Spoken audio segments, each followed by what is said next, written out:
We are going to the Learning Factory. I know it's a building here, but I've never been, and I really don't know what to expect. Oh my gosh, we're going there? Okay, that seems pretty cool.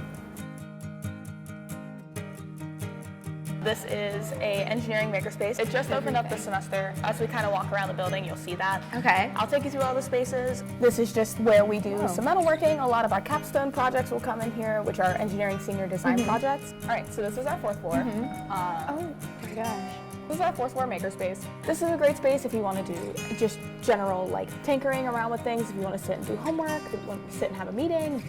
So in here is our Fab Lab South. We have 2 bigger pieces of equipment in here. One is our laser cutter, and then we have 3D printers that you can leave unattended with some more advanced filament. Big thing I just realized, like, you could probably do anything here. Absolutely. And that's kind of crazy. Yes.